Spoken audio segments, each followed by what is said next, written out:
تو میرا خیال ہوا ان کی رب کی صلح کروا دوں، تو وہ تو مانتا ہے، یہی نہیں مانے، تو مجھے ان کی بے حسی پہ رونا آ گیا کہ یہ سمجھتے نہیں ہے 4 دن کی زندگی ہے۔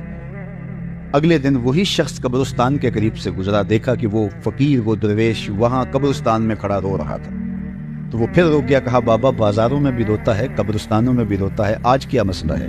کہا میرا مسئلہ کل والا ہی ہے۔ کہا کیا مطلب؟ کہا کل بازار والوں کے قریب سے گزرا تو میرا خیال ہوا کہ ان کی رب کی صلح کروا دوں، تو وہ تو مانتا تھا، وہی نہیں مانے، اور ان سے مایوس ہو گیا تو آج ادھر نکل آیا، تو آج میرا خیال ہوا ان قبرستان والوں کی رب کی صلح کروا دوں۔ تو اس نے کہا آج کیا بنا؟ کہا آج یہ مانتے ہیں، وہ نہیں مانتا۔ آج اس کی رحمتیں برسنے کے لیے آمادہ ہیں، وقت آج میرے پاس بھی ہے، آپ کے پاس بھی، کل یہ سب کچھ نہیں ہوگا، ہاتھ سے نکل چکا ہوگا۔ آنکھیں جب بند ہوں گی تب آنکھیں کھلیں گی، لیکن پھر کیا فائدہ؟ آج تو اس کی رحمتیں آواز دے رہی ہیں، یا ایھا الانسان ما غرک بربک الکریم۔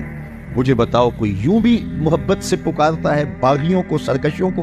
کبھی آپ نے مجرم کا پولیس کو تعاقب کرتے دیکھا ہوگا، سرکش شاگرد کے پیچھے استاد کو دوڑتے دیکھا ہوگا، نالائق بیٹوں کی مرمت باپ کو کرتے دیکھا ہوگا، لیکن پیار کا یہ روپ بھی کبھی دیکھا کہ جو اس کے حکموں کو توڑ کے جا رہا ہے، سرکش ہے، متمرد ہے، اس کے احکام سے منہ پھیر کے بغاوت کر کے جا رہا ہے، اس کو اس کی رحمتیں آواز دے رہی ہیں، یا ایھا الانسان، او بھاگنے والے انسان، ما غرک بربک الکریم، آجا پلٹ کے، تیرا رب بڑا ہی کریم ہے۔ میں کہتا ہوں ساری دنیا کے شہد نچوڑ دیے جائے، اتنی مٹھاس نہ ہو جتنی لفظوں کے اندر مٹھاس رکھ دی گئی ہے۔ باغی اور سرکش کو آوازیں دی جا رہی ہیں، او بھاگنے والے آجا پلٹ کے، تیرا رب بڑا ہی کریم۔